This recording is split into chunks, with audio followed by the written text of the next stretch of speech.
नमस्तुभ्यं वरदे कामरूपिणी विद्यारंभं करिष्यामि सिद्धिर्भवतु मे सदा।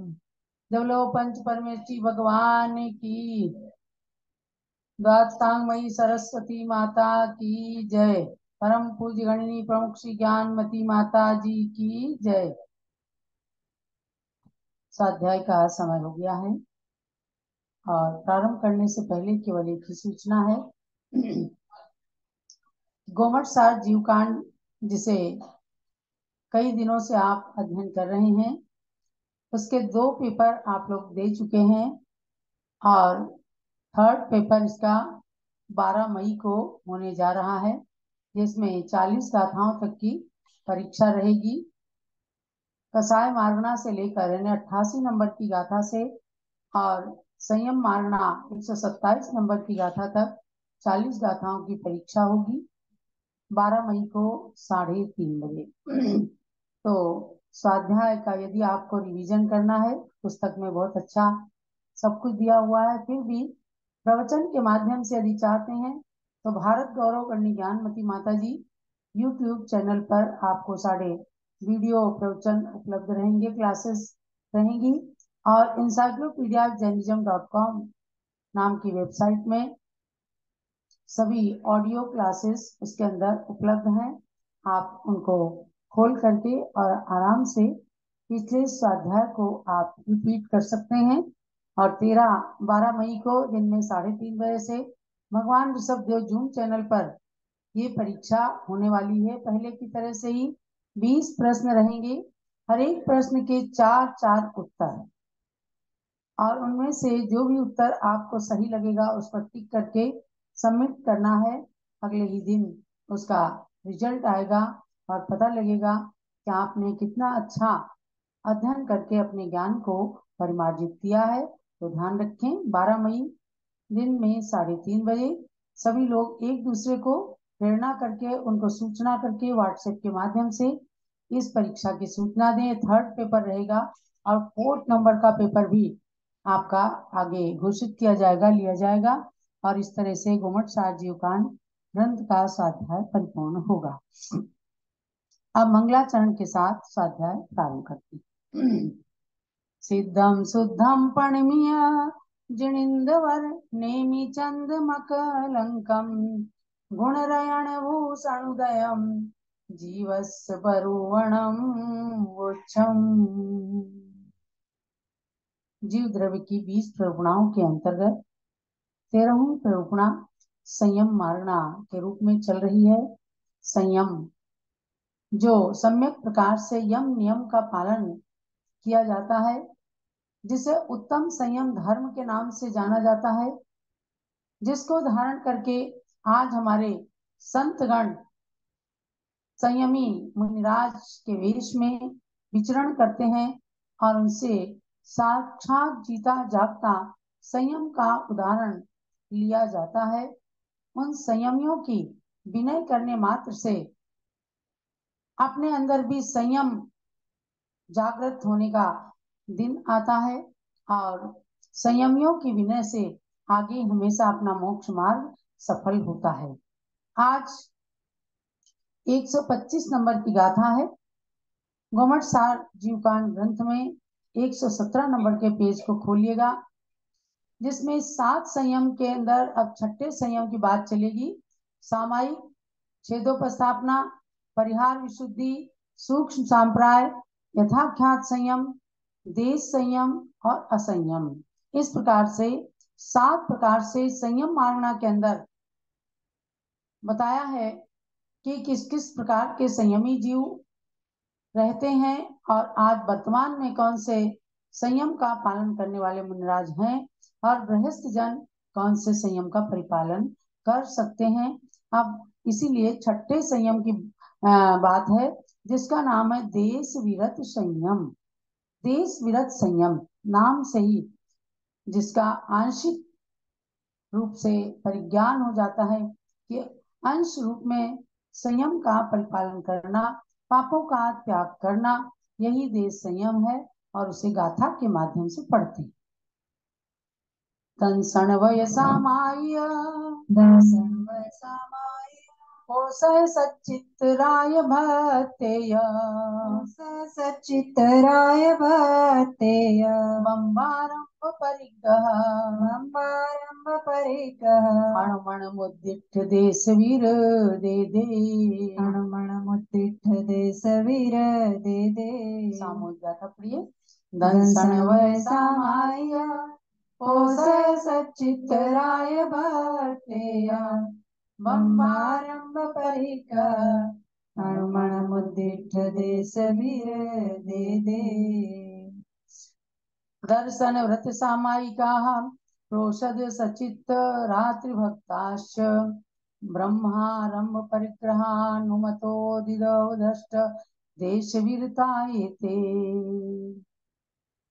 ये हैं 11 प्रतिमाओं के नाम, अर्थात देश विरत माने पापों का एक देश त्याग करने से और एक देश संयम का परिपालन करने वाले देश विरत या संयमा संयम को धारण करने वाले गृहस्थ श्रावक कहलाते हैं। ये जघन्य से लेकर उत्कृष्ट तक होते हैं, इसलिए इनकी 11 श्रेणियां बताई गई। 11 श्रेणियां मतलब दर्शन प्रतिमा, व्रत प्रतिमा, सामायिक प्रतिमा, इनको प्रतिमा के नाम से कहा है। ये 11 सोपान हैं। श्रावकों को उत्कृष्ट अवस्था तक पहुंचाने के लिए 11 सोपान हैं, 11 सीढ़ियां हैं और ये साधक ही आगे जाकर के 28 मूल गुणों को पालन करके साधु अवस्था तक पहुंचते हैं। तो दार्शनिक श्रावक, व्रतिक, सामायिक, रोजधोपवासी, सचित्त विरत, रात्रि भुक्ति विरत, ब्रह्मचारी, आरंभ विरत, परिग्रह विरत, अनुमति विरत, उद्दिष्ट विरत, ये देश विरत यानी 5वें गुण स्थान के 11 भेद हैं। अब यहाँ गुण स्थान की क्या बात है, तो 5वें गुण स्थान में श्रावकों की ये 11 प्रकार की कैटेगरीज बताई गई हैं, 11 सीढ़ियां हैं।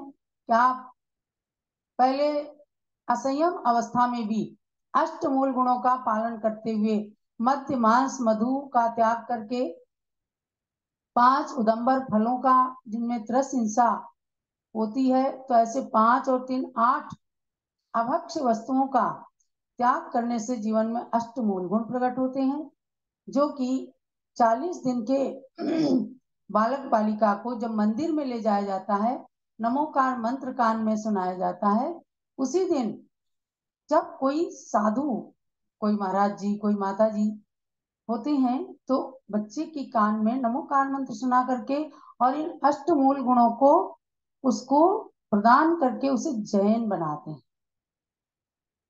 और उसके माता पिता पर इन अष्टमूल गुणों के पालन की जिम्मेदारी छोड़ी जाती है कि आप इसका पालन कराएंगे, इसे शहद नहीं देंगे, इसे मांस आदि से बनी हुई कोई वस्तु नहीं देंगे, अंडा वगैरह से बनी हुई चीज नहीं देंगे, तो मदिरा शराब की चीजें नहीं देंगे, और जो पंच उदंबर फल हैं, बड़, पीपल, पाकर, उमर, कठुमर, इनमें त्रस जीव होते हैं।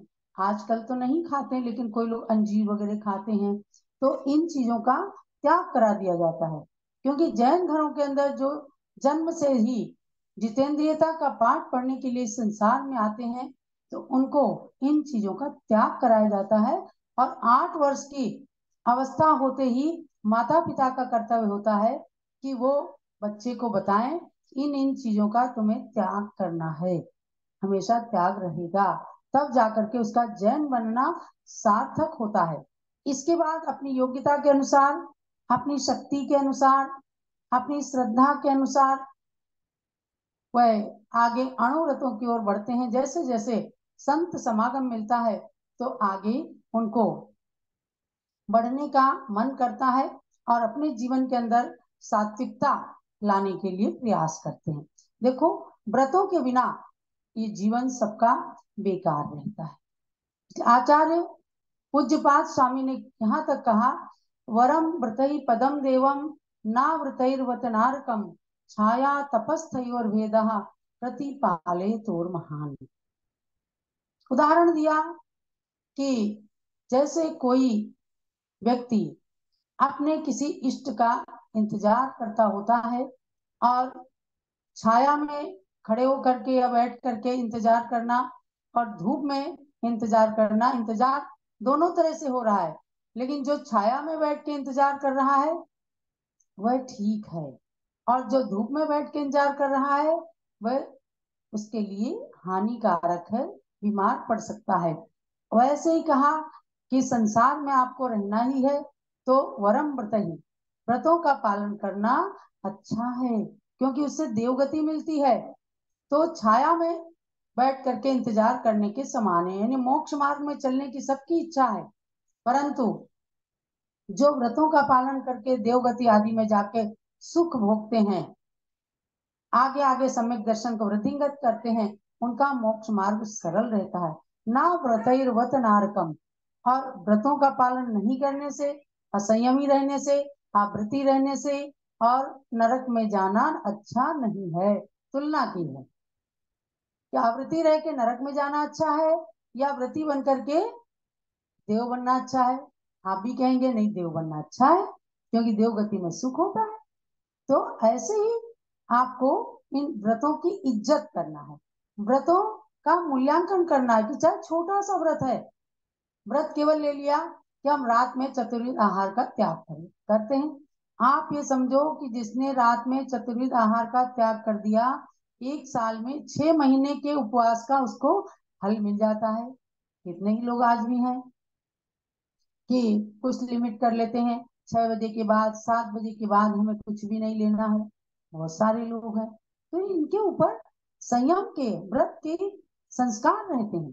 तो इतना भी पालन करना, ये देशव्रती बनने का अभ्यास करना है। और फिर आगे आगे 5 अणुव्रतों का पालन करना, फिर 1 प्रतिमा 2 प्रतिमा आदि लेना, कोई कठिन नहीं है। मन में ले लें तो कुछ भी कठिन नहीं है, और इनके पालन कर करके और फिर अपने मोक्ष मार्ग को साकार किया जाता है।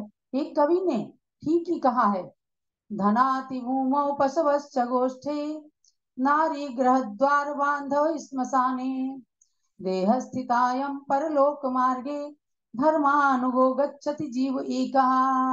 बहुत बढ़िया बात बताई, संबोधित किया कि हे मनुष्य, हे नरोत्तम, जब तेरा मरण होगा ना, तब धन अपनी जगह भूमि पर पड़ा रहेगा।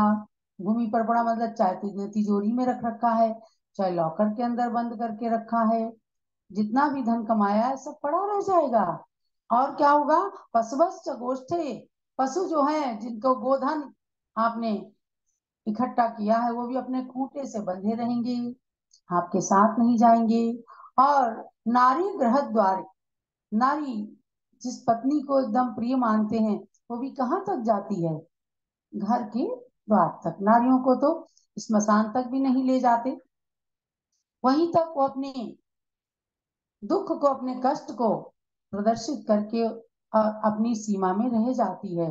बांधव स्मशानी, और जो बंधुजन है, परिवारजन है, ज्यादा से ज्यादा शमशान तक चले जाते हैं, जला करके वापिस आ जाते हैं। संसार की असारता का वर्णन कवियों ने, ऋषियों ने, मुनियों ने शास्त्रों में किया है।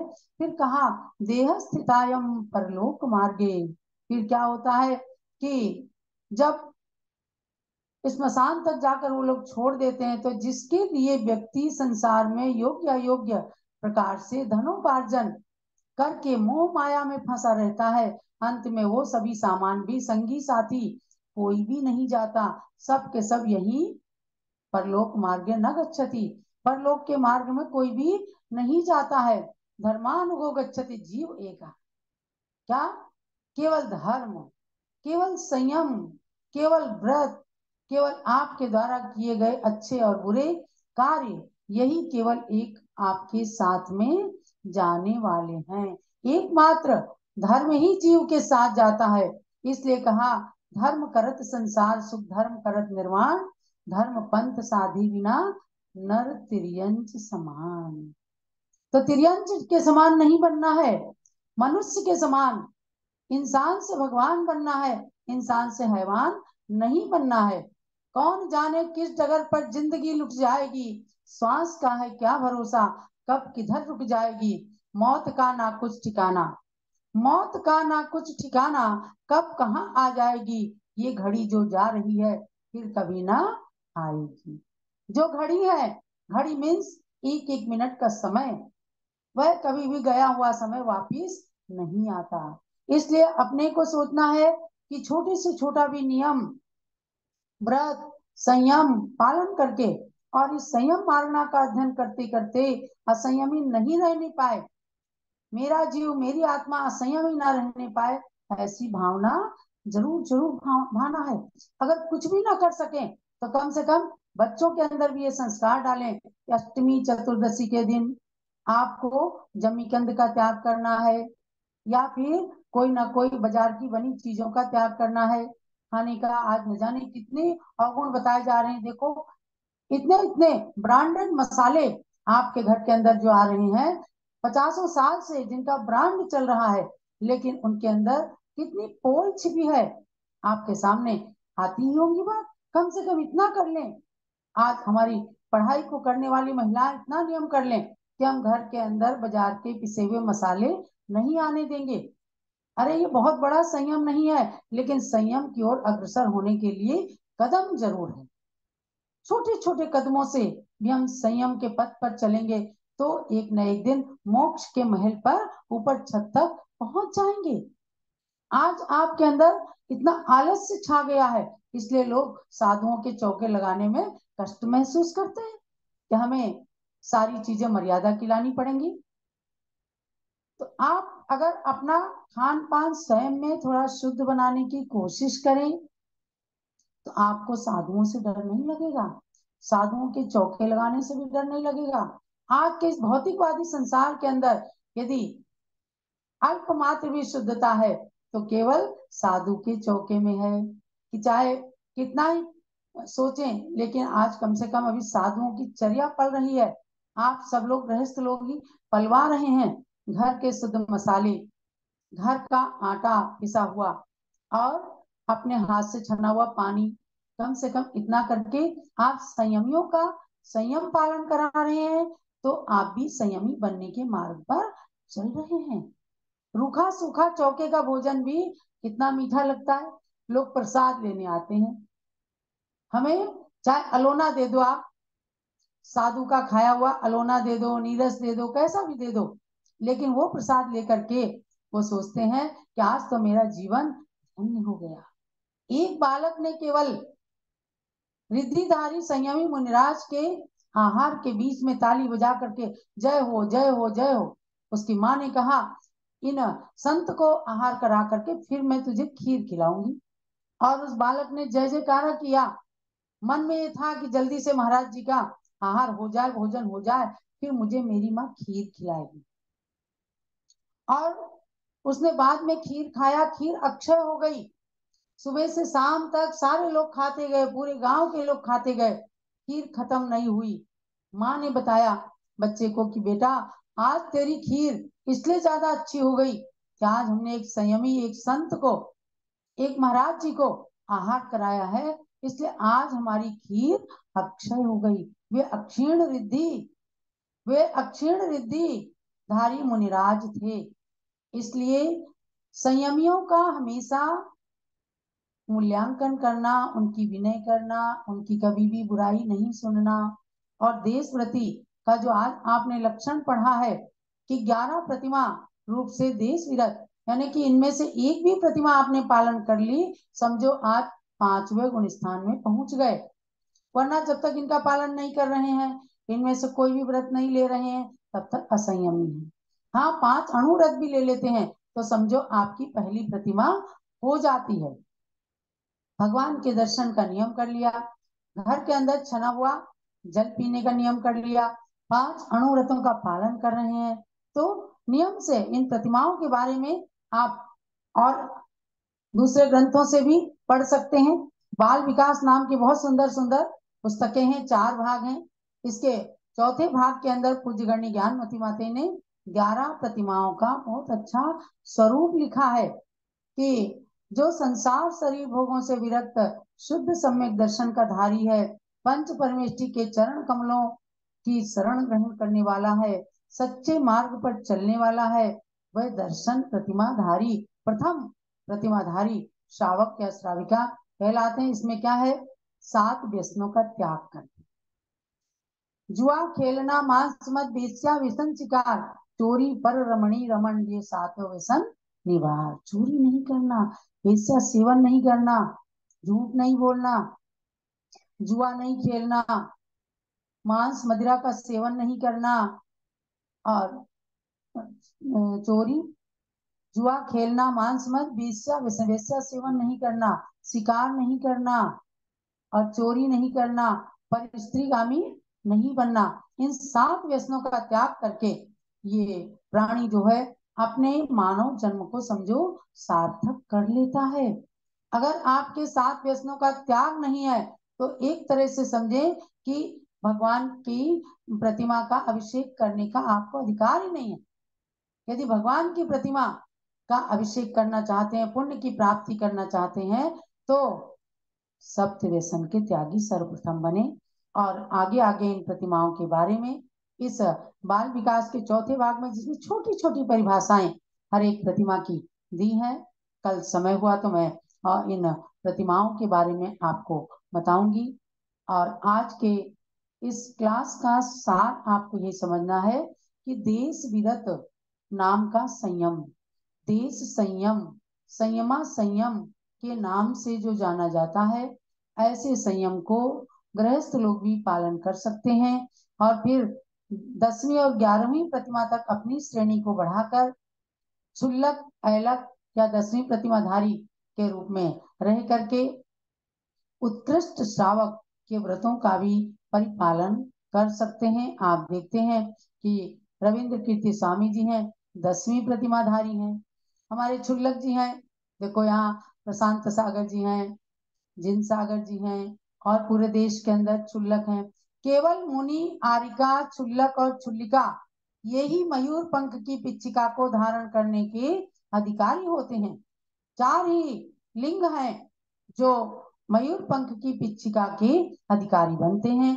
तो उन क्षुल्लक क्षुल्लिकाओं के हाथ में भी पिच्छिका रहती है और वो उत्कृष्ट श्रावक और उत्कृष्ट श्राविका के व्रतों को धारण करते हैं। ऐसे देश संयम की ओर चलते हुए घर में रह करके भी 7वीं प्रतिमा तक का परिपालन कर सकते हैं और आगे जाकर साधु संग में रहकर अन्य प्रतिमाओं का पालन करते हुए देश संयम को अपनाना, यही आज के स्वाध्याय का सार है। जावाणी के ज्ञान ते सूझे लोकालोक, सोवाणी मस्तक चढ़ो सदा देता हूँ धो, हे जिन मानी भारती तो जपो दिन रैन, जो तेरी शरणा गए सो पावे सुख चैन, ज्ञानमती को नित नमो ज्ञान कली खिल जाए, ज्ञान ज्योति की चमक में जीवन मम मिल जाए। जलो द्वादशांग